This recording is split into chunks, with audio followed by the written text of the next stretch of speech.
Hey gentlemen, how are you? Haven't done something in a while for the Market Sniper channel, and more importantly, I haven't done something on Brexit in a while. Been focused on many things. Our business has been growing rapidly, and we've been doing a whole bunch of exciting things, and I've just left the UK politics and international politics generally largely to a watching remit from a safe distance, because it's all the same. There's nothing new. It's all the same rigmarole. However, I have crept out from underneath my rock and have been prompted to respond to today. So Thursday, aka yesterday, Nigel Farage came out and said a second referendum could be an inevitability. In fact, he actually was saying he would suggest it. There seems to have been some backpedaling a little bit on that, but having won the battle, and I don't believe it was Farage who won it, but a lot of people have pinned him as the poster boy for winning it, seems to have now thrown it back into the mix for to be risked as an outcome on a second referendum. Now, we have quite a personal history with this.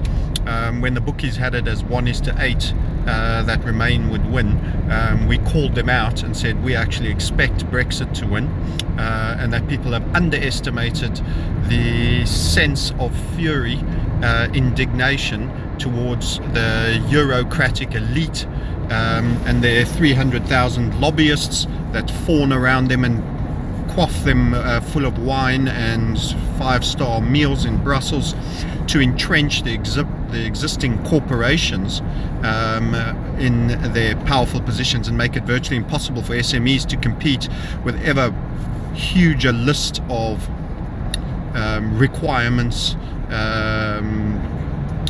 HR, safety regs. I'm waiting for the day I pull on a pair of underpants and it says, be warned, if you jump in the fire in these underpants, you may still get burnt. Because the list of absolute vagaries, incompetencies and T's and C's that seem to be spawned in this super state, adding its value in question marks with ever higher levels of just bump, never cease to amaze me, and this makes most businesses that want to compete in contrary to some law. If you throw out enough laws, rules and regulations, you can have most SMEs contravening at least some of them, and only a corporation that has a huge entrenched position who can hire an entire department just to do compliance can actually function. Anyway, so what I want to say, who the hell is Nigel Farage to actually throw back into the ring an event that was already decided? It's not his to give away. It's not his to risk. He didn't win it all. The people spoke. They spoke because they had a view. He did often encapsulate that view for many people better than anybody else, because it seemed the existing Tory government didn't know where to look in terms of who actually believed in Brexit and who didn't. David Cameron came with a new deal prior to the election. Of course, it was an absolute nonsense and a pile of crap. And people saw through most of the tricks. People forget how many dirty tricks, in my view, actually were thrown. It was supposedly an MP that was killed by someone whose main message was, as he stabbed her and ran into the distance, was Britain first. There were incredulous stories like this that absolutely stunk the place up in terms of their veracity. I think it was Joe Cox or whatever the case may be. There were funerals and then planes flying over those funerals that said Brexit now, as if to show certain kind of people as the most callous in the world and insensitive.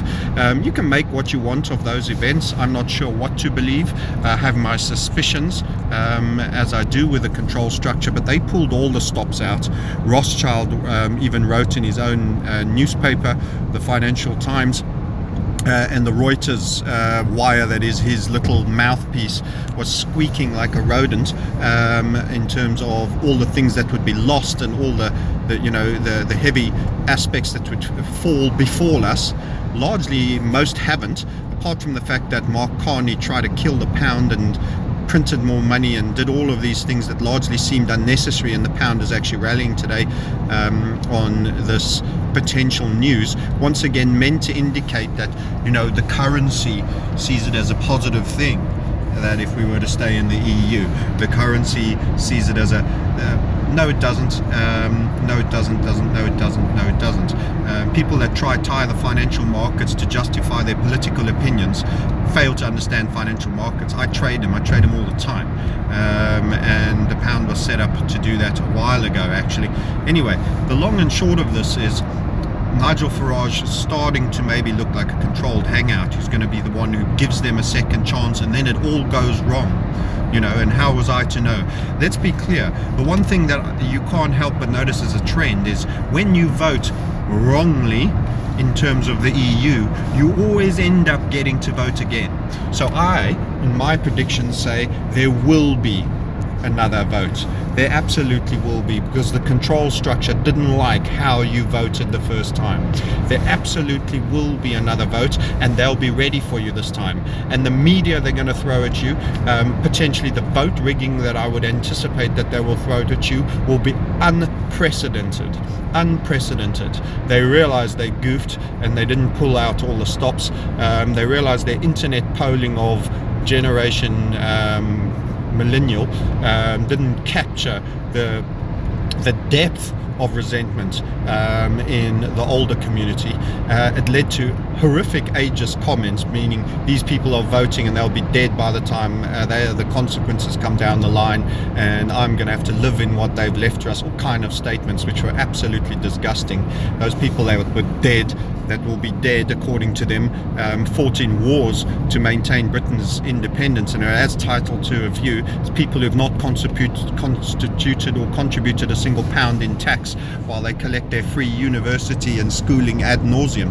So these generational games, these generational accusations, all sorts of ire will once again come out. The Financial Times, Reuters, The Economist will be at the fore with Rothschild and his little foot soldiers, and Farage could be lent on to, you know, to start thinking the unthinkable as a sportsman. You don't owe anybody a rematch when you've put them away. And they were put away properly. They lost 52-48, and let me tell you that's 4% over 48%. That's 1/12 that they were down. They lost by a full round turn of 8%. Can they rig that, and can they change it? Absolutely they can, and if they thought they could win it straight up and they didn't, they'll be ready for the second time. You don't want a second election, but if you get one, which I think is highly probable because I can see all the corners folding and he's been lent on to concede and to give it another go, the net effect, I would suspect, is it'll be really tough. I know there's a lot of Brexit voters that'll go out and do it all again, and they'll be morally indignant as well, and I hope so, and I would encourage them to do so. But I am deeply concerned about how the control structure now, with a better inkling of the seething mass that was angry at this bureaucratic superstate elite of EU cronies that are living the high life, the likes of Juncker and all the other time wasters. Bureaucrats is simply the safest phrase to use, but they are oily customers. Now, there's a couple of things that are happening. They're wanting, in other news around Brexit, they're wanting to extend the transition period. Why? Because they need time to find the money that's going to disappear, that you are paying for, to pay for their jobs and keep them. They've never once voted for a decrease in budget, even through the greatest depression. These guys kept piling on new people, bigger salaries, bigger expense accounts, etc., etc., etc. Never ever once. This is a cocoon for these pseudo elites. I don't encourage them by calling them real elites, pseudo elites that are part of a control structure, that have never once had a budget shrink on them, and you have paid for that. Britain, prior to entering the EU, had finally absolved itself of a chronic debt situation, is now more indebted than ever. It gets put on our tab. Nobody yet has confirmed in the Remain camp what the actual full cost is. It's a membership to a club that you don't know the cost of the fees. No one will agree. When Brexit says it's £80 million a week, they say, no, it's not that, it's not near that, it's not that. No one can give an audited outcome because it's never been audited. It's never once had its audit signed off on. Never once has this huge conglomeration that is burning cash and moves a head office for 1 week in a month to Strasbourg from Brussels ever had the auditor be prepared to sign off on it. That's a death wish for corruption and the end of that consulting company. Think of Anderson, or was it, I'm trying to remember, Anderson auditors, the one that went down with Enron.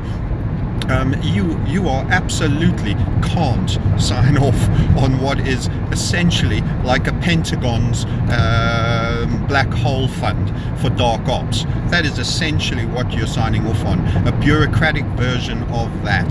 So here we go again. You will face, my prediction is, you will face ever greater case being made for a second referendum.